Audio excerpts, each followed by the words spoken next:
Olá, pessoal, bom dia mais uma vez. Eu me chamo Lessana, estarei aqui como host dessa sessão, auxiliando o professor Manuel Barreto, que será o coordenador da mesa. A nossa mesa terá a duração de 2 horas, aproximadamente 2 horas, e cada participante tem até 20 minutos para expor a sua pesquisa. Eu vou estar cronometrando esse tempo. Quando completar 15 minutos, dou um aviso aqui pelo chat ou por áudio, caso eu perceba que vocês não viram o chat. Para ativar o chat, vocês podem ir aqui na barra inferior e ele irá aparecer ao lado direito da tela de vocês. Caso notem falha na internet de alguém, peço também que me comuniquem por áudio ou por chat, como se sentirem mais à vontade.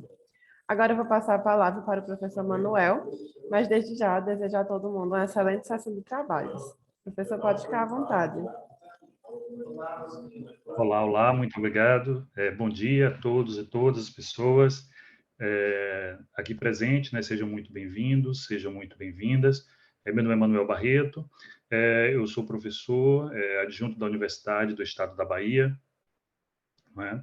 E honrado, né? Tenho o prazer de mediar essa sessão, essa mesa 2, né? Cujo o título, né? Interlocuções entre literatura e história, né? Eu agradeço a organização pela possibilidade de diálogo com estes meus colegas. Então, nós vamos seguir a sequência posta pela organização do evento. Então, seguindo a sequência, nós teremos, né, Leucina Alves Xavier Pires, Renata Bispo dos Reis, Verônica Cruz Siqueira, Patrícia Bastos. Né? Assim posto, eu solicito a Leucina que se apresente e fale o título do seu trabalho e comece a sua comunicação. Bom trabalho a todos nós, sejam muito bem-vindos. Bom dia, professor Manuel, bom dia a todos os participantes. É um grande prazer estar aqui nesse congresso, está maravilhoso, está sendo muito proveitoso. Eu posso estar compartilhando a tela, não posso? Por favor.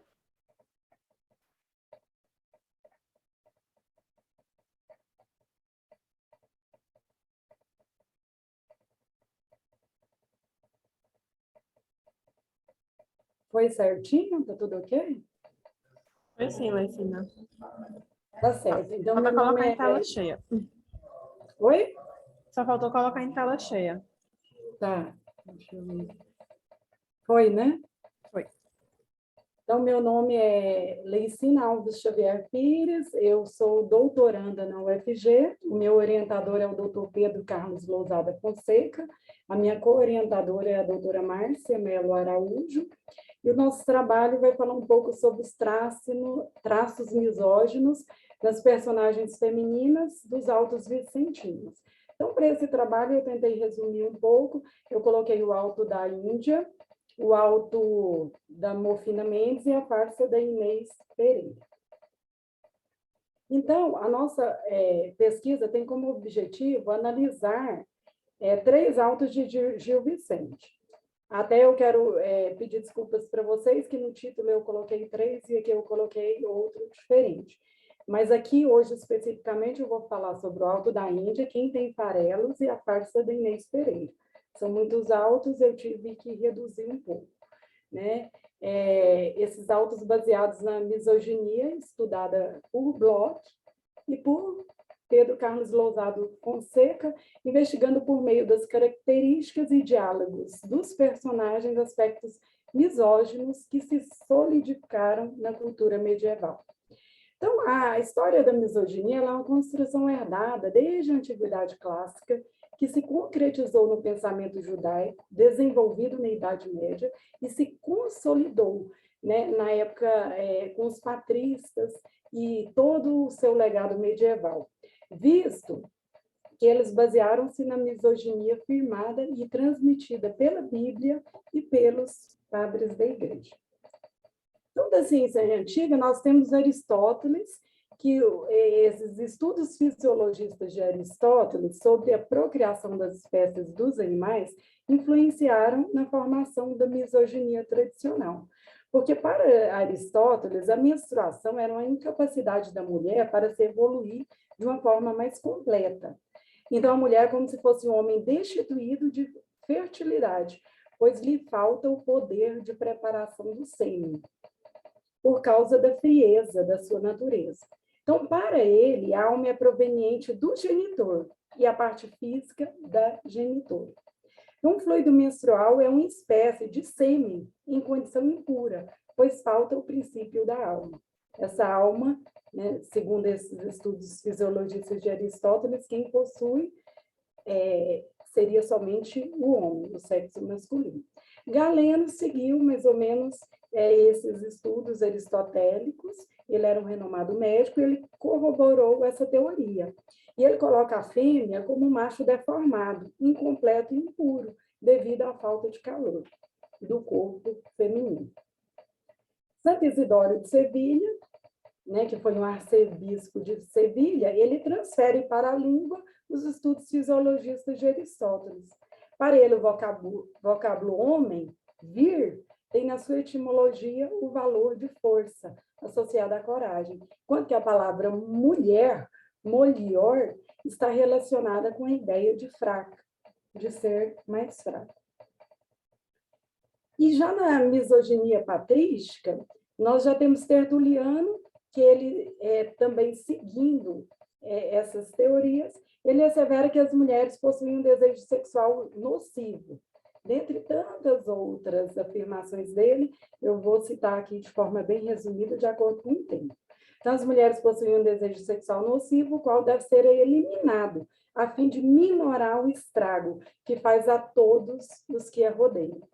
São João Crisóstomo, ele cita várias passagens bíblicas de São Paulo, realizando um sermão discriminatório contra as mulheres, recomendando-lhe que seus adornos materiais sejam sóbrios e modestos, pois quanto menos elas deixam de aparecer, mais belas elas se tornam. E quando ela passa a se maquiar, ela está deformando a imagem original de Deus. Então, o ideal é que a mulher não tenha nenhum tipo de vaidade. São Jerônimo diz que a mulher deve manter o silêncio como submissão, pois ela é de fala incontrolada por natureza. Mesmo que se case, o ideal é o estado virginal. Este santo compara o toque de um homem numa mulher como o toque em fogo, que queima imediatamente. Da mesma maneira, quem toque em uma mulher será queimado e amaldiçoado. Santo Agostinho, ele já foi um pouco mais ameno, né, nessas ideias misóginas, mas mesmo assim ele declara que a mulher foi criada para ser auxiliar do homem, o que já supõe a sua submissão. Sendo assim, conforme o seu raciocínio, as mulheres sempre devem obedecer aos homens, seja pai, seja ao marido, ao filho, pois é uma ordem natural que o ser mais fraco obedeça ao ser superior. Na misoginia pós-patrística, nós temos, dentre tantos outros, temos Graciano. Graciano, ele se embasa nos ensinamentos também bíblicos de São Paulo, a fim de constituir seus argumentos misóginos, os quais dizem que se a esposa não se submeter ao seu marido, ela será culpada de um crime. Abelardo, nas suas cartas com a Heloísa, ele diz que os homens são naturalmente mais fortes que as mulheres, seja no corpo ou na mente, e todas as mulheres são mais amargas do que a morte. Godofredo de Estrasburgo coloca o corpo feminino como sujeito a uma moral imposta, controlada pela eterna vigilância para não cair no pecado. Então, são vários topói misóginos criados desde a ciência antiga que se consolidou principalmente na Idade Média. O perigo do olhar feminino, a mulher não deve olhar para o homem, e se ela se deixa olhar, se o homem olha para ela, ela também comete pecado, porque se ele olhou para ela, culpada é ela. A mulher vista como faladeira, resmungona, até citam que até mesmo as cadelas lá têm mais do que os cães.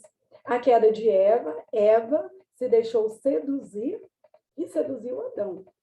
Então, por isso todas as mulheres têm essa tendência de sedução. Costela de Adão e da servidão da mulher, Adão foi criado à imagem de Deus. E a Eva foi criada da costela de Adão. Então, dessa forma, ela deve submissão a Adão, já que é criada de uma parte dele. Feminização da estética, é o que eu falei, que a mulher não deve se adornar. A mulher vista como uma mortífera espada desembainhada, né, que quem tocar nessa mulher vai acabar se cortando, vai acabar se queimando, levando o outro ao pecado. A mulher vista como feiticeira, que foi algo bem arraigado na Idade Média. O topos do não me toques, quando Maria Madalena encontrou Jesus, e ele falou, mulher, não me toques. Então, segundo alguns patristas, se fosse homem, Jesus teria deixado tocar. Como era uma mulher, ele já falou, mulher, não me toques, de acordo com as ideias deles. A inutilidade de se vigiar a esposa, de qualquer forma, ela vai acabar traindo o marido. O enfraquecimento e feminização do homem, aquele homem que está próximo de uma mulher, ele tem a tendência a se enfraquecer. E a apologia teológica da virgindade e do celibatário. Então, eu vou citar aqui, uma das nossas análises foi o Alto da Índia, que foi escrito mais ou menos em 1509, 1510. Ele delineia a figura dramática da ama, cujo nome é Constância, que não condiz com o comportamento da personagem, o nome, visto que ela é inconstante e infiel. Então, ela dá a voz à mulher insatisfeita, ela se coloca abandonada pelo marido, ele parte para a Índia em busca de fortuna. E a sua esposa Constança o trai com 2 amantes, Castelhano e Lemos. Quando a esposa retorna da viagem, ela acaba dissimulando que sofreu muito. Então, nesse slide, um dos amantes de Constança cita algumas mulheres que levaram alguns homens que se deixaram seduzir. Então, ele fala que moeras como Sansão, esta burla és de verdade, por los ossos de Medea, sino que arrastrado seja, manana por la cidade, por la sangue soberana, se la batalha troiana. Então, aí ele faz alusão a Sansão, que Sansão foi enganado por Dalila. Então, Dalila minou as forças de Sansão, então é uma mulher traidora. Fala sobre Medeia, que é a personagem da mitologia grega, que ela era muito sedutora e ludibriou seu esposo, e cita também que a Guerra de Troia foi iniciada tudo por culpa de Helena. Então, daí, ele, no discurso dele, a gente vê a confirmação de que as mulheres são a causa da perdição dos homens. Tem outros trechos que eu não vou estar citando por causa do tempo, já vou passar para Quem Tem Farelos, outra obra de Gil Vicente de 1515, esse auto também realça a figura feminina, com sugestões de misoginia. Ela conta a história de um mal-sucedido escudeiro que não tem o que comer. E, mesmo assim, ele mantém a pose como um escudeiro bem-sucedido, mantém criados, mesmo não tendo, né, a situação. E aí, ele canta nas portas das mulheres e ele vai cantar na porta de Isabel. E a mãe, a fim de cortejá-la. A mãe, chamada velha, neste auto, ela não aprova isso, né? Então, ela fala, que dirá a vizinhança, dizimar mulher sem siso. Quer dizer, a mulher não tem juízo. Então, a mãe aconselha a filha que ela não tem juízo, que, de certa forma, ela está seduzindo o escudeiro que está passando ali. Então, ela aconselha a filha de como uma boa moça deve se portar para conseguir um bom casamento. Ela tem que ser espontânea, mas ela não pode ser desejada. Tem que ser inteligente, porém ela também tem que ser ingênua. Tem que ser bonita, saber fazer afazeres domésticos para conseguir um bom marido. Contudo, ela deve ficar sempre fechada no lar. Então, Isabel, ela retruca, né? Ela retruca assim, essa incoerência do discurso da mãe. Vós quereis que me despeje, vós quereis que tenha bons modos, que para todos, mas para que ninguém não me deseje? Quer dizer, como que a mãe quer que ela seja ao mesmo tempo bonita, mas que não seja desejada?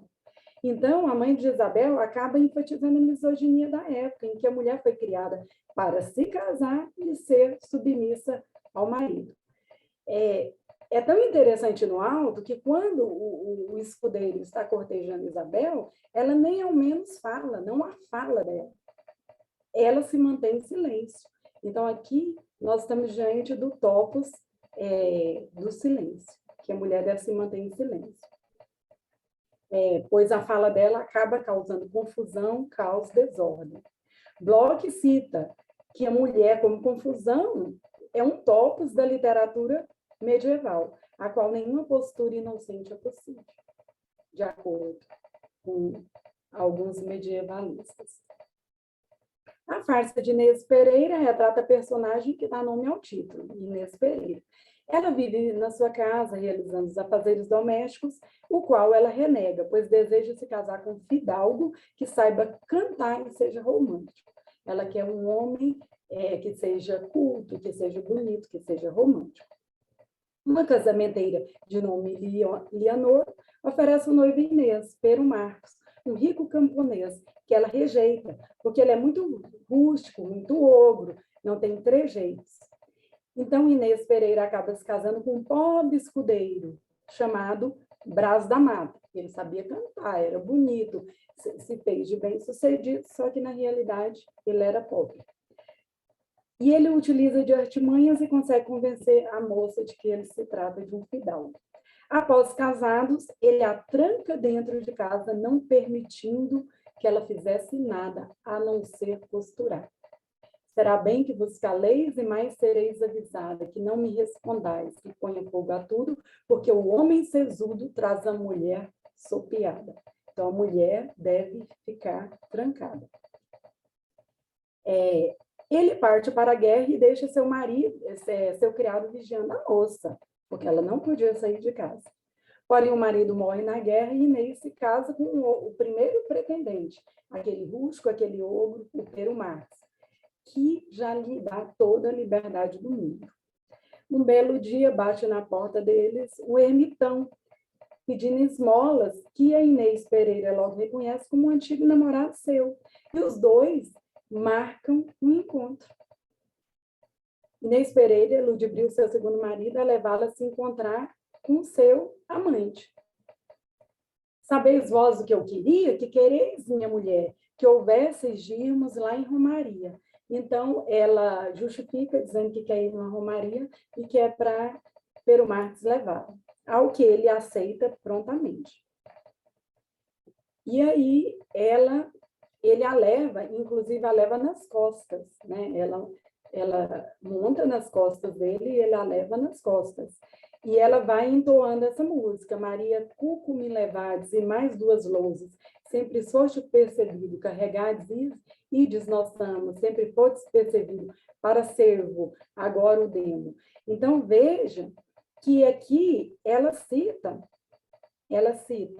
o homem traído, ela cita 3 símbolos do homem traído, cuco, gamo e servo, de forma a reforçar a imagem da mulher enganadora e sedutora. Quer dizer, ela está enganando o marido e está seduzindo o marido. Fonseca, mencionando a obra do Maleus Maleficarum, que é a obra que trata das punições para as mulheres que praticavam feitiçaria na Idade Média, comenta que Deus permitiu maior malefício sobre os atos sexuais do que os outros atos, porque foi pelo sexo que o pecado penetrou no mundo. Por conseguinte, Inês ia rumo ao encontro sexual, se igualando, se comparando a Eva. Então, nossas considerações finais, nas 3 mulheres de Gil Vicente observadas hoje, Constança, a Inês Pereira e a Isabel, nós observamos a acentuação de características, né, misóginas nessas mulheres, colocadas como faladeiras, enganadoras, dissimuladas, acentuando a visão lá dos primeiros padres da igreja, que já começou lá na ciência antiga, como eu falei. Gil Vicente, ele dá voz às mulheres, numa época que as mulheres nem podiam se expressar. Ele foi um dos primeiros que colocou personagens femininas, opondo-se à intolerância religiosa da época. Porém, ele estava inserido num contexto misógino. Então, mesmo permitindo a manifestação das mulheres, ele acaba deixando rastros da mulher vista como subversiva, desorganizada, astuciosa, e reforçando de maneira cômica o pensamento da época. Essas 3 mulheres, de maneira complacente, elas não se remetem a Eva pecadora, que introduziu o pecado no mundo, enganando Adão e levando Adão também a pecar, contrastando com a perfeição e santidade da Virgem Maria. É interessante que até quando os patristas falam da Virgem Maria, eles estão sendo misóginos, porque coloca que a mulher deve ser como a Virgem Maria. A mulher nunca vai conseguir ser igual à Virgem Maria, ela é perfeita. Ela é toda perfeita. Ela é de uma perfeição que a mulher nunca vai conseguir atingir. Então, dessa forma, acaba também eles sendo misóginos. Então, é isso, gente. Aqui são algumas das minhas referências e muito obrigada.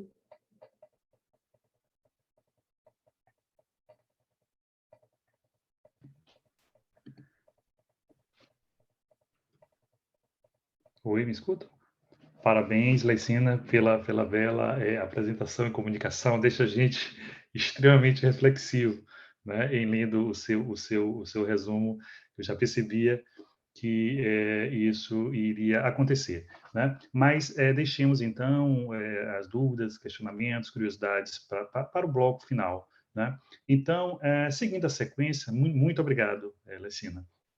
Seguindo então a sequência, nós teremos agora a apresentação de Renata Bispo dos Reis. Penso que não está presente. Ok. Alessandra, você confirma para mim? Não está? A pessoa, Não, se estiver. Ok. Verônica Cruz Siqueira. Também me parece que não está presente. Então, nós podemos iniciar agora com a comunicação de Patrícia Bastos. Tudo bem, Patrícia? Bom dia, gente. Bom dia. Ok. Ô, Patrícia, por favor, então, querida, eu solicito, então, que você faça uma apresentação do seu título, de sua pessoa. Vocês estão E a gente... conseguindo me ver bem? Porque a minha câmera do Zoom é muito ruim. Eu estou desfocada, alguma coisa assim? Um pouquinho só desfocada, mas não atrapalha, não. Um pouquinho só desfocada, né? Um Melhorou? pouquinho só. Sim, tá melhor, sim. Tá melhor? Sim. Então, meu nome é Patrícia Bastos, eu sou doutoranda do programa de pós-graduação da Universidade do Estado do Rio de Janeiro. Minha orientadora é a professora Ana Lúcia Machado Oliveira. Eu venho desenvolvendo uma pesquisa acerca do retrato configurado na poesia atribuída a Gregório de Matos, o retrato feminino. Agora, no doutorado, estou tentando desdobrar isso a partir da oralidade. Eu achei, na verdade, que essa coincidência, né, de acabar falando depois da Leiciane foi muito interessante, porque, além de ter gostado muito da fala dela, eu acho que o meu texto dialoga muito com o dela também. Então, eu vou apresentar hoje um texto que eu vou ler para vocês, e como vocês vão ver, eu acho que o trabalho dialoga bastante. Posso começar? Por favor. Só um minuto. Diferente da sátira, que era dirigida a um público supostamente letrado, a poesia lírica barroca, normalmente elaborada em torno das mulheres brancas e nobres, codifica-se com padrões da cultura letrada da época. Segundo João Adolfo Hansen, ela propõe a invenção como exercício ou imitação de gêneros e formas da poesia anterior e contemporânea, como composição que junta analiticamente partes de outras obras. Segundo Gerson Luiz Rouanet, o desenvolvimento da poesia brasileira está diretamente relacionado ao fato da poética colonial ter tido início a partir da imitação deliberada dos modelos peninsulares, que foram descortinando lentamente a criação de uma nova expressão literária. Nesse sentido, é relevante considerar questões como autoria, originalidade, novidade, estética e plágio, temas recorrentes quando se fala sobre a obra atribuída a Gregório de Matos. Conforme Hansen, a poesia barroca do século XVII é um estilo, linguagem construída através de lugares comuns, retóricos poéticos, ou seja, uma linguagem configurada por meio de convenções de produção e da recepção. O imitador deve, portanto, se servir em sua imitação dos escritos de melhores notas, sentenças e conceitos. Deste modo, é preciso destacar ainda que categorias iluministas tais como a ideia de estética e originalidade eram inexistentes no período aqui abordado, bem como as noções de autor como individualidade psicológica ou público como mercado. Sob essa perspectiva, um dos elementos que contribuiu para o tardio reconhecimento da importância de Gregório de Matos no que diz respeito à constituição da literatura brasileira foi a injusta acusação de plágio associada com frequência à obra do poeta. Tal acusação subtraía de sua poesia o caráter de originalidade, enfraquecendo o valor estético de sua produção literária frente aos poetas que lhe teriam servido de modelos. Sendo assim, a evocação de seu nome arrastava junto os nomes de poetas espanhóis, como Góngora e Quevedo, além de portugueses, como Camões e Sá Miranda. Durante os séculos XVI, XVII e XVIII, o que prevalece, portanto, é o conceito da imitação para a concretização da prática poética. Dessa forma, a poesia gregoriana envolve a apropriação não só de versos, como também de temas e imagens compostos por artistas ibéricos. Tal apropriação das mencionadas expressões artísticas era uma prática frequente e aceita sem qualquer restrição estabelecida na antiguidade greco-latina, ou seja, a imitação estava inserida no contexto da norma estética do período. Por conseguinte, cabe somar a essa leitura a consideração de que diversos poemas na obra atribuída a Gregório de Matos revelam a influência que Luís de Camões exerceu sobre o poeta. Muitas produções gregorianas tornam-se, assim, absorção, réplica e subversão de outros textos de Camões. Como um poeta do seu tempo, Camões apresenta uma poesia vasta e múltipla, na qual podem ser identificadas influências medievais, bem como da tradição popular ibérica de autores humanistas como Dante e Petrarca e autores clássicos. No que diz respeito à lírica camoniana, é possível observar a visão idealizada da mulher que, através da influência de Petrarca e do neoplatonismo, é vista como um ser superior, uma realização quase divina encarnada no mundo terreno, representando o amor que não almeja a realização carnal, configurado, portanto, na esfera do sublime. De acordo com Maria do Amparo Maleval, uma análise acerca da mulher e a retórica do amor cortês, que teve sua origem no sul mediterrâneo, é indispensável a quem se interessa por questões que envolvem o feminino durante a Idade Média do Ocidente. Como abordarei referências possíveis que contribuíram para a estruturação da poesia lírica de Camões e de Gregório de Matos, penso ser fundamental discutir essa questão para que, a partir daí, consiga estabelecer semelhança entre os poetas. Conforme Maleval, em seu livro Rastros de Eva no Imaginário Ibérico, através do trovar amar relacionados ao amor cortês, efetiva-se um invulgar culto à dama, fundamentado na dedicação irrestrita do amador. Entretanto, a autora ressalta que numerosos intelectuais da atualidade, incluindo Georges Duby e Jacques Lacan, são unânimes em apontar o caráter fictício e a ilusória importância que as cantigas de amor cortês parecem atribuir à mulher através de sua retórica. É igualmente importante observar que o amor denominado cortês só passou a ser chamado dessa maneira a partir do século XIX, já que antes para os trovadores provençais era Vera Morse, Bona Morse e Fina Morse. O Fina Morse, que tinha como aspectos fundamentais a disseminação da mesura e da vassalagem amorosa, nos leva a supostamente acreditar que, ao menos literariamente, a mulher se torna nos cantares trovadorescos a suzerana que orienta a vassalagem e a mesura do trovador amador, dignificando e sendo por ele dignificada, já que louvada em suas virtudes.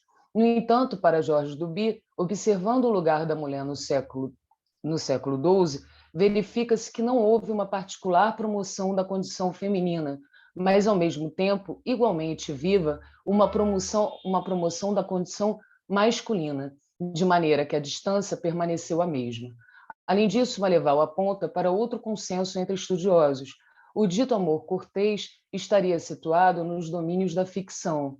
Jacques Lacan, na sua abordagem de tal fenômeno, parte da conclusão dos historiadores que consideram um exercício poético, uma maneira de jogar com um certo número de temas da convenção idealizante, que não podiam ter nenhum correspondente no concreto real. Ressalta ele que a dama, embora aí cultuada, era, no entanto, evocada por um termo occitânico masculinizado, midon, e apresentada com caracteres despersonalizados, todos os poemas parecendo dirigirem-se à mesma pessoa. Apresentam, pois, o objeto feminino esvaziado de toda a substância real. No que tange à citação anterior, vemos que não é difícil enxergar esse esvaziamento da substância feminina e a despersonalização da mulher na lírica composta tanto por Gregório de Matos como por Camões. É o que demonstram os próximos poemas. Vês esse sol de luzes coroado, em pérolas, a aurora convertida? Vês a lua de estrelas guarnecida? Vês o céu de planetas adornado? O céu deixemos, vês naquele prado a rosa com razão desvanecida, a açucena por alva presumida, o cravo por galã lisonjeado? Deixa o prado, vem cá, minha dourada. Vês esse mar, a esfera cristalina, insucessivo aljofa desatada? Parece aos olhos ser de prata fina?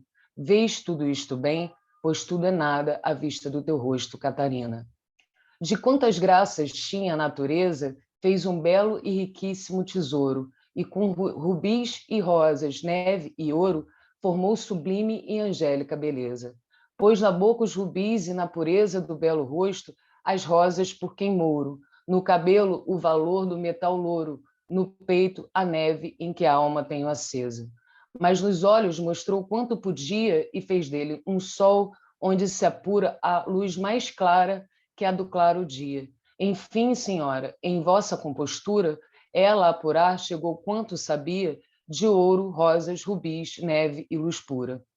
Notamos que em ambos os exemplos vistos acima, a mesura e a cortesia, características já mencionadas do Finamorse, contribuem para a elaboração dos poemas que são configurados através de uma mesma estrutura verbal decorosa, elegante e sofisticada. Além disso, imagens são produzidas no discurso a partir de comparações com os astros e elementos da natureza que enaltecem nessa mulher o sublime e o espiritual. Identificamos também imagens e analogias construídas através da associação com metais preciosos.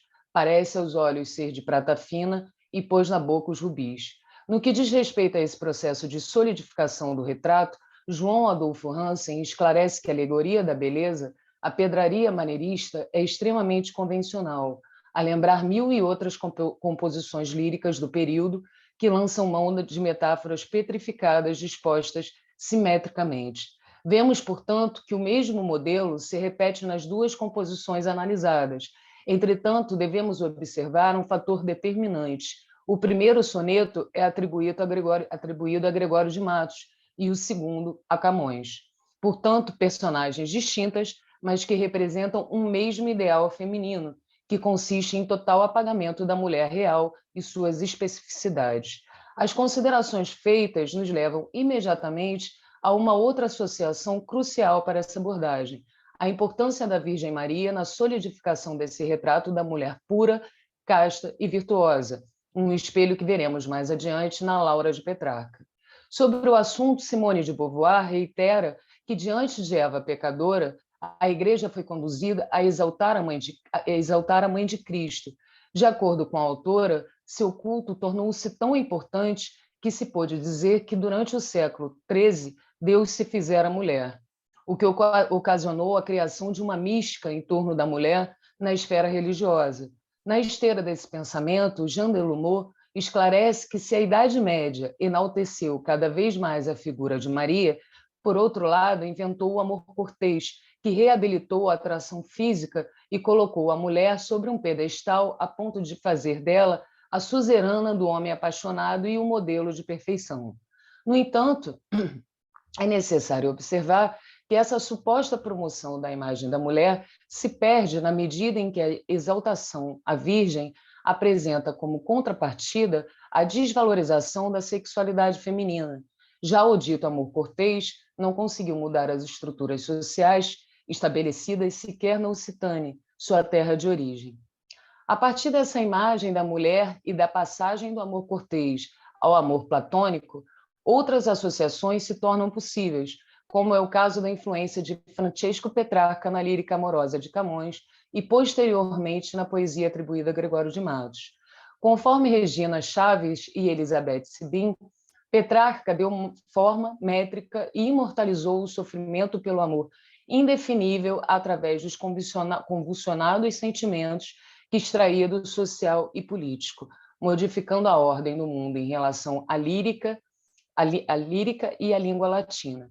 As autoras acrescentam ainda que o cancioneiro de Petrarca, composto para Laura, possível paixão do poeta, embora apresente contrastes em relação ao amor cortês, apresenta similitudes com o amor não correspondido, com a vassalagem, a idealização da mulher e o termo senhora utilizado para se referir à amada.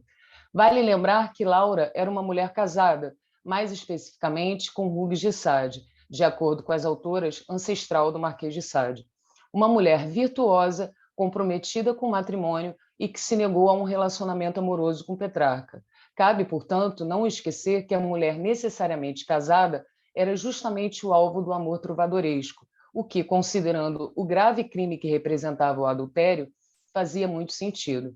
A dama era sempre uma mulher inatingível, cercada, isolada, inacessível, uma construção idealizada sob o olhar masculino. A esse respeito, Jean Delumeau reitera que há um expressivo paradoxo em um Petrarca apaixonado por Laura, angélica e irreal, mas alérgico aos cuidados cotidianos do casamento e hostil à mulher real. Olhando sob essa perspectiva, pode-se perceber uma estreita relação no que diz respeito à lírica amorosa e à consolidação do retrato feminino em Dante, Petrarca, Camões e Gregório de Matos. Para refletir acerca dessa exposição, selecionei alguns trechos dos poetas mencionados. É tão gentil e tão honesto o ar de minha dama quando alguém saúda, que toda a boca vai ficando muda e os olhos não se afoitam de fitar. Ela assim vai sentindo-se louvar na piedosa humildade que se escuda, qual fosse um anjo que dos céus se muda para uma prova dos milagres dar. Dante Alighieri. Não era o seu andar coisa mortal, mas de angélica forma, e as palavras soavam diferentes do som da voz humana. Em seu espírito celeste, um vivo sol foi o que eu vi, e se agora não fossem assim, ferida pela lentidão do arco não sarada. Francesco Petrarca. Anjo no nome, angélica na cara. Isso é ser flor e anjo juntamente. Ser angélica, flor e anjo florente. Em quem, senão, em vós se uniformara? Quem veria uma flor que a não cortara de verde pé de rama florescente? E quem um anjo vira tão luzente que por seu Deus o não idolatrara? Notamos que nos três fragmentos... Gregório de Matos. Notamos que nos três fragmentos dos poemas escolhidos, a imagem da mulher é estruturada através de adjetivos que a transformam em um espelho de virtude, ao mesmo tempo em que aproximam de um ser sobrenatural. Comparada e louvada com os anjos, ela assim vai sentindo-se louvar na poesia de Dante. Ela está acima da esfera mortal, suas qualidades sobrepassam os atributos humanos. Não era o seu andar coisa mortal na lira petrarquista. Há harmonia entre ela e a natureza, o ar que a cerca é gentil e honesto. Ela é formosa e delicada como a flor, mas é sobretudo sublime e angelical. Isso é ser flor e anjo juntamente na formulação gregoriana, verso que remete diretamente ao soneto de Camões visto anteriormente. Formou sublime e angélica beleza. Feita esta análise que considera que o modelo da mulher recatada, pura, discreta, sublime e virtuosa permanece durante a Idade Média e chega ao século XVII, o que podemos concluir é que, apesar de ser elevada e venerada, a mulher continua em seu lugar de imobilidade, submissa à avaliação e à configuração idealizante e real masculina. As considerações feitas evidenciam uma série de arquétipos relacionados ao feminino que permanecem ainda nos dias de hoje, Sobre isso, destaco a infeliz capa da revista Veja, publicada em 2016, com o seguinte título: Bela, Recatada e do Lar, o que representou não só uma afronta para a luta das mulheres, como uma dura constatação. Há ainda muito para avançar no que diz respeito a tradições colonialistas que ainda nos atravessam. Bom, gente, é isso. Eu tinha calculado um pouquinho mais de tempo nesse texto, mas acho que eu li um pouco rápido demais. Oi? Obrigado, Patrícia. Obrigado, Patrícia. Parabéns pela excelente e contextual exposição, né? Agora, só por uma questão de ordem, eu gostaria de fazer a chamada, está claro e evidente, as pessoas não estão, mas é só como está sendo gravado. Então, nós teríamos, né, em retorno, a apresentação de Renata Bispo, dos Reis, me parece que não está presente, e Verônica Cruz Siqueira. Você confirma, Alessandra, elas não estão presentes? Não estão, professor. Alessandra. Ok, perfeito. Então, nós temos mais algum tempo para a gente intercruzar. E, assim, eu concordo inteiramente com a Patrícia, se não foi o acaso, né? A sua apresentação vir depois da apresentação de Lessina, isso acaba, de alguma maneira, potencializando alguns questionamentos, algumas considerações que a gente pode fazer, né? E, assim, é importante evidenciar esse... Eu acho que... Vocês estão me ouvindo? Sim. Sim. Ok. É importante evidenciar, pensar a literatura como uma linguagem artística, né? Historiográfica, comunicadora, né? E que segue influenciada e influenciadora da história.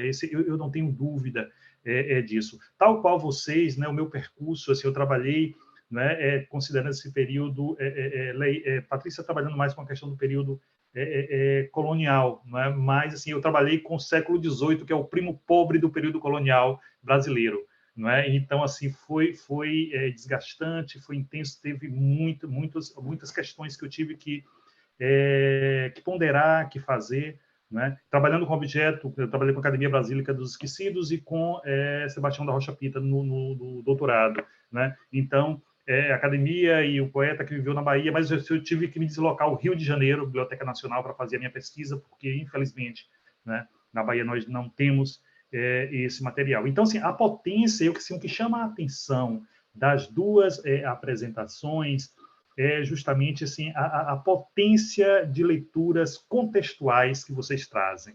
É muito atual. Vocês conseguem atualizar essas obras, né? E vocês conseguem trazer para o foco, para a discussão, esses poetas que têm muito a dizer ainda e que reclama, né, um lugar, se não por eles mesmos, pela sua produção, né, a partir do olhar crítico tal qual vocês estão produzindo, estão fazendo. Então, para as duas, eu faço uma pergunta, a gente pode começar por Leícia, assim, ó, qual a maior dificuldade que vocês têm em considerando a seguinte compreensão, né?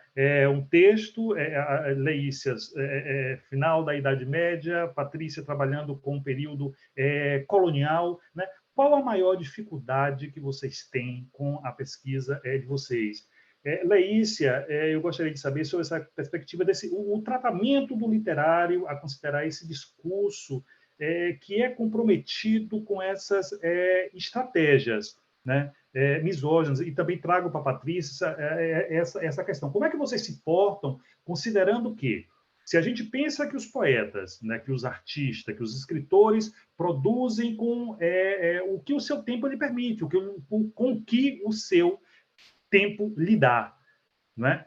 Então, a partir dessas leituras contextuais, como é que vocês conseguem filtrar essas filigranas, isentando os poetas, compreendendo o que foi um momento histórico? Então, como vocês, sujeitos históricos do século XXI, se debruçam a essas questões? Tá? Então, podemos começar por Leícia, depois eu gostaria de ouvir Patrícia. Ou Lessina, desculpa. Todo mundo com ela, aqui as mulheres todas com ela, né? Ou menos Patrícia. A maioria. Cidade pois não. Vicente é algo bem complexo. complexo, né? Eu que estou na educação básica, até trabalhar Gil Vicente na educação básica, tem os cânones dele e a gente trabalha aqueles cânones e acaba que o Vicente fica um pouco esquecido, até mesmo na Europa. Tem alguns estudiosos que, numa época, colocaram Gil Vicente como até espanhol, não como português. Parece que se o colocasse como português, ia minorar a importância dele.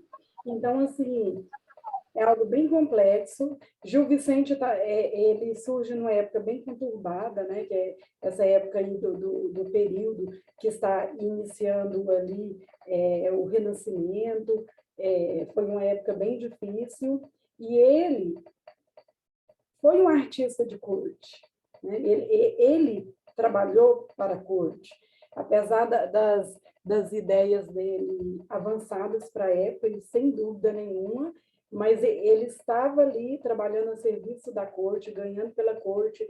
Então, nas obras dele, a gente vê muito essas questões voltadas para a corte, né? É um artista de corte. E isso, eu achei super interessante a Patrícia citar a Maleval. Nossa, Maleval está no meu trabalho o tempo todo. Ela é imortal para mim, né? Assim, a perdemos muito cedo.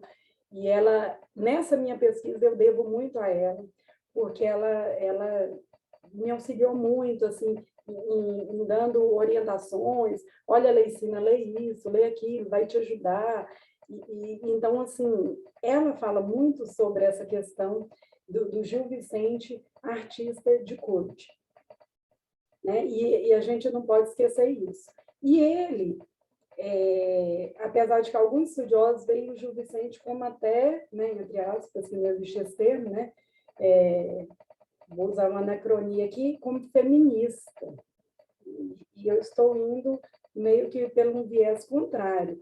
Por quê? Porque Gil Vicente, como eu falei, ele estava inserido, né, num contexto misógino. Ele não tinha como pensar diferente. Ele estava à frente do tempo dele, sem dúvida nenhuma, colocou personagem feminino e tal. Mas ele deixa os astros misóginos dele ali. E eu já discuti muito essa questão com a Maleval, porque ela via, e quem sou eu para discutir isso com a Maleval? Porque, para mim, né, ela está num nível super elevado. Inclusive, eu não sei se a Patrícia já adquiriu o novo livro dela, está aqui, o meu ainda está lacrado, chegou agora, né, que ela tinha escrito e publicou agora, recentemente. Eu estava louca para ser esse livro do teatro medieval, que vai me ajudar muito. Então, assim, eu já discuti, né, porque a Maleval via o Gil Vicente mais como feminista. Então, acho, assim, que é uma das partes mais complicadas do meu trabalho essa questão, né? Eu vou ter, assim, é claro que na literatura a gente não afirma nada, tudo a gente sugere, né? Mas, assim, a minha sugestão é que o Gil Vicente, eu quero tentar demonstrar, em alguns atos, esses vestígios misóginos nos autos vicentinos, né? E, assim, é igual a Maleval falou, eu vou ter que ser muito criteriosa para estar trabalhando essa questão, porque ela mesma via Gil Vicente como um feminista. Então, eu acho que é um dos entraves do meu texto. Mas estudar Gil Vicente é delicioso, apesar da linguagem complexa. É muito difícil essa questão aí, né, das traduções, de entender essa linguagem lá de 1500, mas é muito bom. É isso, eu não sei nem se eu respondi, acabei falando outras coisas, me empolguei com a Maleval também um pouco. Ok, eu acho que está contente, a gente pode voltar a esse ponto. Eu passo, então, para a Patrícia, que é a lei da Maleval, ela traz também um outro, ao meu ver, um outro teórico robusto, que é João Adolfo Hansen, né? Eu tive o prazer de mandar meu projeto de tese para ele, é professor muito solícita, né? E ele realmente vai fazer muita diferença no seu trabalho também, com certeza. Por favor, Patrícia. Então, primeiro, que privilégio, Leicina, ter orientações e apontamentos da Maleval, né? E o mesmo eu digo para você, Manuel, que privilégio poder mostrar um texto diretamente para o professor João Adolfo Hansen, né? Que, ao meu ver, é o grande especialista que a gente tem do período colonial e de Gregório de Matos, enfim, né?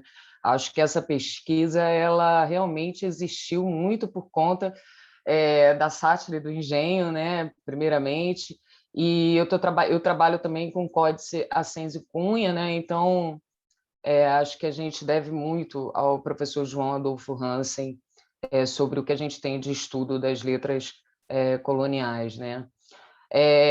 Sobre a pergunta, conforme a Leicina falou, eu tenho, assim, essa questão é uma questão muito presente, né? Normalmente, quando eu vou falar um pouco da pesquisa, surge sempre essa questão de uma forma ou de outra. Porque o que ocorre, né? A gente, anacrônico, a gente já está sendo, na medida que a gente está falando sobre esse tema aqui, né? Agora, no momento em que nós estamos. E muito se fala sobre tentar não pensar nessas relações, né? Pensar ali no contexto da época, enfim, na recepção, no público dessa poesia. Mas eu acho que a gente acaba, o que eu penso é que a gente acaba perdendo uma oportunidade muito grande de não reconhecer as relações de poder que estão estabelecidas nessa matéria poética. E por que eu estou dizendo isso, né? Eu estou dizendo isso porque a Leicina falou, né, que ler Gil Vicente não é uma tarefa fácil, estudar o Gil Vicente não é uma tarefa fácil, e a gente sabe disso, né? O mesmo eu digo em relação a Gregório. Né? Gregório não é uma leitura fácil, né? Gregório é uma leitura difícil, né? Distante. Essa matéria poética ela está muito distante de nós. Mas eu acho que a gente não pode perder a oportunidade de ver essa literatura barroca e ver o que ela tem para oferecer para a gente. E aí, uma coisa que eu pensei muito durante o meu processo no mestrado é como essa literatura que se convencionou chamar barroca, ela vem sendo subestimada. E ela vem sendo subestimada não é só nas escolas no ensino, né? Não é só na escola no ensino médio. Quando você abre um livro ali do ensino médio, o que o jovem está aprendendo, né? Ele vai ler algum trecho do Gregório, vai ler algum trecho do sermão do Padre Antônio Vieira, vai ler que o barroco era dado, né, a alguns opostos e por aí vai. Mas por que a gente não pode rever essas metáforas? E o mesmo acontece na universidade. Não há interesse num aprofundamento crítico dessa literatura que se convencionou chamar barroca. E eu acho que a gente perde uma grande oportunidade do momento que a gente fica restrito, porque é claro que a gente, né, eu tenho muito interesse em entender, por exemplo, como esse processo retórico-poético ele se dá nessa matéria. Qual era a lógica discursiva desse momento? Mas o que eu venho pensando em sugerir, né, porque como a Leicina falou muito bem, a gente não afirma na literatura, a gente sugere, o que eu venho pensando em sugerir é uma leitura que perceba que esse retrato ele não é só um retrato plástico, ele não é só um retrato discursivo. Né? Ele é um retrato social e cultural, na medida que todas essas práticas elas dependem de um decoro, elas dependem dos costumes daquela época. Né? Então, eu vejo dessa forma, é claro que eu não penso, né? Eu costumo dizer, eu tive um artigo que não foi aceito uma vez, agora eu vou falar aqui para vocês que a gente está com um pouquinho de tempo, eu vou falar para vocês que eu tive um artigo que não foi aceito porque falaram para mim que eu criava uma imagem ruim do Gregório de Matos. E aí eu fiquei pensando, pô, não entenderam nada, né? Porque eu não estou dizendo, né, que é o Gregório que é um racista ou que é um misógino, né? Mas o Gregório ele está inserido numa sociedade patriarcal, misógina e controlada pela igreja. Então, assim, de modo que é impossível não observar essas relações. E aí, no momento que você estuda essa matéria poética e que você percebe que o Brasil continua sendo um país, o quinto país que mais mata mulheres no mundo, isso é impressionante. Um país patrimonialista, um país que discute racismo até hoje e acha que não é racista.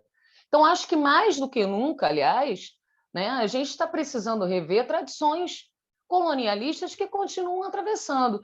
E acho mais, a matéria, apenas a questão contemporânea, não dá conta da discussão que a gente está levantando aqui.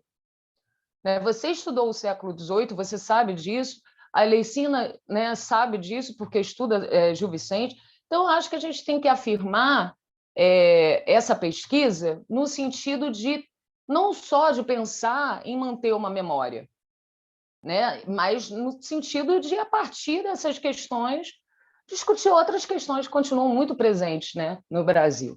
Então, acho que a gente tem essa ferramenta muito poderosa, que é a literatura, e que a gente, né, um objeto enquanto arte muito poderoso, mas que a gente também não pode perder essa oportunidade de, enfim, de conseguir ver essas relações de poder estruturadas. Né? Ô, Patrícia, e você traz uma questão muito importante, que assim, eu não sei se vocês sentem isso, né? Você, Leicina, nós que trabalhamos com esses textos período colonial ou da Idade Média, né? Nós temos muito poucos pares, ou quase nenhum. Então, a Abrapelip tem um papel importantíssimo, porque é aqui que a gente encontro, olha, eu não estou sozinho, tem pessoas que compreendem o que eu estou falando, tem editores de revista aqui que possivelmente vai achar magnífico e que está entendendo o que eu estou propondo. Né? Então, essa lógica de pensar em leituras possíveis, né, eu acho interessante. A minha orientadora, à época, a professora Maria de Lourdes Neto Simões, ela sempre dizia uma coisa que eu trago para mim, né? Assim, como a gente trabalha com um período que é deslocado, né? Por mais que a gente tente fazer leituras contextuais, né? Mas ter o entendimento de que assim, o passado ele não passou, ele ainda está acontecendo. Muito que se tem hoje, né? Provém de lá, né? Então, se a gente vai pensar na articulação dos tempos, né? O passado ele é extremamente disciplinado, né? Porque assim, enquanto o presente e o futuro ele consegue se alocar, né? Temporalmente, o passado ele tenta invadir o presente, tenta invadir o futuro, né? E isso, se a gente tentar compreender ou tentar possibilitar que a gente consegue tirar leituras que são possíveis ou que podem ser possíveis, né? Isso dá conta, porque assim, o olhar contemporâneo, pensar só na contemporaneidade, ou então só olhar o texto, essa tradução, só com essa questão, a gente acaba, de alguma maneira, infiltrando e compreendendo ainda que assim, nós somos sujeitos do século XXI, mas, de alguma maneira, esse texto impacta o hoje. Eu acho que é o diferencial das nossas questões e que tem muitos míopes que não conseguem enxergar isto. Eu acho que é o maior ponto. Assim, nós temos muito que fazer, né? Há momentos em que eu, particularmente, não sei se aconteceu com vocês, né? E se acontecer, persistam, resistam, né? Poxa, mas quer dizer, quando eu via turmas, as pessoas todas trabalhando com literatura contemporânea, com literatura, e eu era aquele deslocado, né? E quando as pessoas muito viam, achavam que é exótico que ela trabalha, que ele trabalha. Não é por aí. É atual, é contemporâneo também. Não é? Então, acho que o nosso maior fronte é este aí. Parabéns, as duas, para as questões. Eu não sei se Patrícia tem alguma pergunta mais direcionada a Leícia ou vice-versa para a gente. Nós temos tempo ainda para articular ou fazer outros comentários. Eu tenho uma pergunta que vai muito no que você acabou de falar, Manuel. Porque, assim, Leicina, eu muitas vezes me sinto não só assim, nessa questão do isolamento, né? Porque quando eu falo que eu estudo Gregório de Matos, e normalmente isso acontece com quem estuda o período colonial, a gente falou sobre isso na Abrali, que o Marcelo Lachá até colocou isso, a gente é visto ou como um reacionário, as pesquisadoras reacionárias ou os pesquisadores reacionários, né, que estão estudando o período colonial, ou a gente é visto como aqueles que estudam assim, a velharia, que não interessa para ninguém, né? Ninguém quer saber daquilo, para que você está estudando isso? E aí eu queria saber, Leicina, como é que é isso para você, como é que é essa recepção e também como é que costuma ser essa recepção assim quando você, né, traz essas questões tão caras para nós, né, e você enquanto mulher também. Então, se você puder falar um pouco sobre isso. Bem interessante essa questão, né? Então, já que a gente está com tempo, eu vou falar um pouquinho sobre minha experiência. Eu fiz o mestrado na PUC, aqui em Goiás, e trabalhei com literatura contemporânea. assim, modernidade saindo da contemporaneidade. Eu trabalhei com um livro do Desassossego, do Fernando Pessoa, e com algumas pinturas de Salvador Dalí. E aí eu fui tentar o processo seletivo na UFG, para tentar conseguir fazer o doutorado lá, na PUC ainda não tem doutorado no programa de literatura, e eu conheci o doutor Pedro Carlos Lousada Fonseca, que é alguém muito famoso, que eu já tinha ouvido muito falar dele, e aí ele trabalha com literatura medieval. Aí eu pensei, gente, mas não tem nada a ver comigo, eu não quero. E, inicialmente, realmente, eu não queria. E antes de sair esse processo seletivo, eu fui fazer uma disciplina especial com ele. Aí consegui entrar nessa disciplina, aí era uma disciplina justamente sobre Gil Vicente. Aí eu comecei a me apaixonar por Gil Vicente. Eu falei, nossa, gente, isso é bom, é uma coisa assim, como o professor Manuel falou, é tão atual e você passa a entender tantas coisas, essa questão, como a Patrícia falou, dessa questão da misoginia, por que a misoginia ainda está tão presente hoje? Né? E a gente começou a adentrar a questão aí de Aristóteles mesmo, esses estudos dele. Falei, nossa, mas é algo tão anterior, tão antigo, então tem razão. Aí você começa a entrelaçar e entender tudo o que acontece. Aí eu falei, não, eu quero isso para mim. Foi quando eu tentei o processo seletivo, fui aprovada, e ainda bem, graças a Deus, que foi o doutor Pedro Carlos Lousada Fonseca mesmo, que foi meu orientador. E aí a gente passou a ir para congressos. Então, congressos lá da Enampol, e eu me encontrei no congresso, eu me achei, porque ali foi quando eu conheci a Maleval, conheci o Márcio Muniz, conheci esses grandes estudiosos, principalmente de Gil Vicente, estudiosos dessa literatura medieval. Eu pensei, eu mesma não tinha noção de que tinha tantas pessoas estudando essa literatura, sabe? E assim, aí eu me apaixonei mesmo. Eu falei, nossa, eu estou no lugar certo, agora eu sei. E foi quando eu passei a trocar mensagens com ele, e eles me ajudam muito, né? O doutor Márcio Muniz, até hoje, eu tenho um grande apreço por ele, assim, de orientar, leia mais isso, leia mais aquilo, você precisa. Então, assim, eu me encontrei lá. E agora a gente tem um grupo de estudos de Gil Vicente, conduzido pelo professor Márcio, e é muito interessante. Você vê que tem muita pesquisa em torno disso. Então assim, eu não me sinto deslocada mais por causa disso, sabe? Porque eu me encontrei. E faço parte desse grupo da Ampol, não como participante mesmo, mas como convidada, porque eu não sou doutora, né? E um dos pré-requisitos é que seja doutora e tenha um vínculo com a universidade. Então, mas eu estou lá como convidada, eu participo das reuniões, e agora tem os estudiosos da literatura clássica lá também, que é bem... Aí eles me deram muitas dicas sobre até a questão de Aristóteles mesmo, do estudo dele, de Galeno. Então, assim, parece que eu sempre estudei literatura medieval, sabe? Eu me encontrei nessa área, e eu recebi muito apoio mesmo. Muito apoio.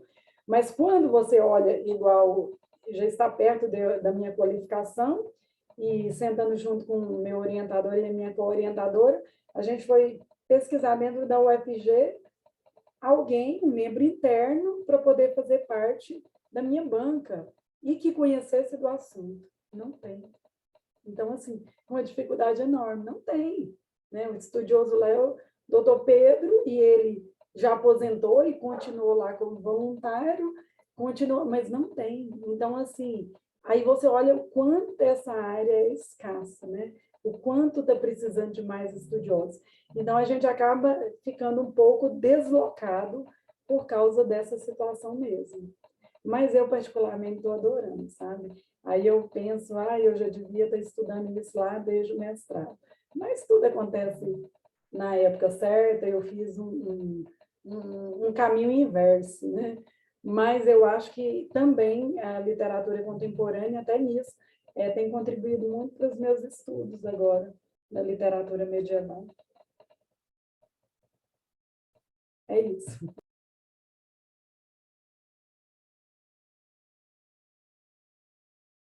Eu acho que o Manuel congelou, né? Ele deve voltar. E você, Patrícia? Você é do Rio de Janeiro, né? Eu sou do Rio de Janeiro, sou da Você estava UERJ. pertinho da Maleval. Nossa, quanta honra. Sou da UERJ, né? Com uma mestra também que foi fundamental aí nesse meu percurso, porque eu venho estudando o Gregório desde a iniciação científica. Então, mas eu me identifiquei muito com o que você falou no início, quando eu comecei a estudar com a Ana, né, que também é uma grande pesquisadora do assunto, né, minha orientadora.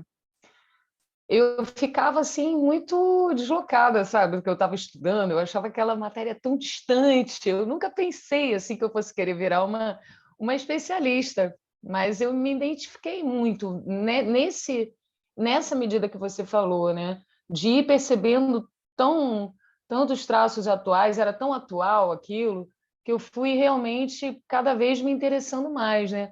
Então hoje em dia eu não me vejo assim sem estudar, né, o Gregório. E agora no doutorado, a gente estava falando da questão contemporânea, né? O doutorado estou estudando oralidade, né? Conforme eu falei para vocês. E aí sim, eu venho pensando na oralidade em tentar fazer uma relação da oralidade que era muito presente, né, nessa sociedade do século XVII colonial, e pensar no que a gente tem, me parece, de mais atual hoje em dia, em termos de oralidade, que é o slam, né, da poesia. Então, eu estou tentando fazer esse caminho, mas eu acho que eu acabei de passar no doutorado, né, meu primeiro semestre, eu acho que vai ser árduo esse caminho, ele vai ser longo, mas eu acho que sim, claro, vale, né? Tanto a contribuição de um momento vale para o outro, como o contemporâneo também contribui aí para algumas análises que a gente faz. Eu acho que é uma via de mão dupla. Ô, Laís, a propósito, você conhece o texto A Hipótese de Gregório de Matos? É porque assim, alô? Está me ouvindo? Eu? Você conhece, assim, me falta o nome do autor agora, estou buscando, mas não encontro. Mas o nome do texto, Patrícia? A Hipótese de Gregório de Matos. A Hipótese Gregório de Matos, porque é bem dentro do que você está falando aí, dentro dessa lógica Não conheço, não. Pois é, justamente, Patrícia. Assim, me falta o nome, me vem à mente Campos, mas eu não sei Será que é Campos? Pois é, pensei nisso. Deixa eu dar uma olhada pois é, aqui. assim, E justamente a gente vai tratar sobre esse ponto, porque assim, a oralidade era muito presente. Então, grosso modo, o texto vai dizer sobre justamente isso, assim, seria, né? E alguns críticos, inclusive, você sabe, você deve ter discutido isso, né? Estudado. Então, assim, Gregório de Matos, ele tem uma corrente que diz que ele necessariamente ele não existiu, teria sido uma invenção, não é isso que inclusive assim, não consta na Universidade de Lisboa, onde a biografia dele, na Universidade de Coimbra, né, que ele teria, não há os autos, não há documentação, há do irmão dele, não dele, e isso acaba de alguma maneira fomentando o imaginário das pessoas no sentido de articular. Mas o texto, grosso modo, vai estar falando que desses textos que são atribuídos a Gregório de Matos, porque em algum momento no período colonial esses textos eles eram manuscritos. Então, as pessoas escreviam e assinavam como Gregório de Matos. Né? Então, ele faz essa discussão para a gente tentar alocar. É bem interessante. Me falha agora, de fato, o nome, mas o nome do texto é esse. A Hipótese de Gregório de Matos. Mas você vai encontrar. Maravilha, Manuel. Até anotei aqui para dar uma procurada, porque realmente essa questão essa questão da oralidade, ela já começa por aí, né? Não há um texto autógrafo, né? Então, exato, né? isso é maravilhoso, né? Então, eram os manuscritos que corriam na cidade da Bahia, então as pessoas assinavam se queriam, se queriam de alguma maneira se afastar ou criticar a colônia, né, Lisboa Ocidental, né, escrevia o texto em forma de poesia, né? E aí fazia essa história como se fazia poesia e assinava Gregório de Matos, né? E aí, enfim, as atribuições desse texto acabam sendo difusas. Ó, gente, entre os presentes, no chat nós não temos nenhuma pergunta, né? A gente pode abrir o microfone, nós temos apenas um convidado, que é o Daniel Mus. Se tiver alguma pergunta, Daniel, por favor, fique à vontade, né? Entre as comunicadoras, Leicina, Patrícia, nós temos algum tempo. Ainda, se não houver o que mais discutir, a gente, enfim, encerrar. Mas podemos, enfim. Manuel, eu queria só Pois agradecer a você e a Leicina e também por esse espaço, né? A gente está aqui hoje discutindo essas questões. Obrigada, assim, muito boa a conversa da gente, né? A gente tem um tempo né, aqui curto, né? Não é um tempo muito grande, mas, pô, gostei demais dessa conversa, gostei demais do trabalho da Leicina. Tomara que a gente consiga se encontrar presencialmente algum dia. E obrigada também, agradecer também por sua sugestão de leitura para procurar, sim. Ok, obrigado a você também, Patrícia, pela atualíssima, você e a Leicina, pela atualíssima exposição, pela maneira prática e contextual, eu insisto na palavra contextual, né, que vocês trazem para a gente. Eu gostaria também de agradecer a nossa roça, né, Lessana, né, todo o trabalho técnico. Eu dei uma caidinha no finalzinho da fala de Leicina, me desculpa, Leicina, né, e aí voltei depois, viu? Meus agradecimentos, então... Eu gostaria, sem querer cortar Pois o não. senhor, professor, também agradecer. Nossa, é um momento único, eu acho muito válido a gente trocar experiências. São nesses congressos que a gente conhece as pessoas e você troca experiências e te dão grandes indicações, né? E eu quero, inclusive, indicar para você, Patrícia, você fala um pouco sobre misoginia, o livro do meu professor, Dr. Pedro Carlos Lousada Fonseca. O nome dele é Mulher e Misoginia. Ele é um dos, se não o maior, é um dos maiores estudiosos em misoginia do Brasil. Eu acho assim que vai poder te ajudar demais na conta. É um livro bem fácil, bem tranquilo, e de repente, no decorrer do seu trabalho, você pode até utilizar de algumas partes dele, eu acho que vai te ajudar. Muito obrigada, Patrícia, muito obrigada, professor Manuel, né, a Alessandra, que nos acompanhou. Foi uma manhã muito proveitosa. Para mim também, para nós, tenho certeza disso. Né? Lesana, então nós ficamos então sobre as suas ordens. Muitíssimo obrigado a todas as pessoas presentes, né? Até breve. Professor, eu que agradeço aqui, parabenizar a sua mediação, parabenizar também a Leicina e a Patrícia pela exposição de suas pesquisas e aos que vieram prestigiar as apresentações de trabalho. Professor, eu vou encerrar a sessão, mas eu gostaria de te pedir para ficar aqui comigo até umas 9h30, certo? Só para caso chegue alguém. Tudo bem, sim, sim. No mais, a sessão está encerrada e continue na programação do evento. Teremos mais uma semana cheia de mesas e apresentações de trabalho. Espero que vocês aproveitem. Um abraço. Um abraço. Obrigado.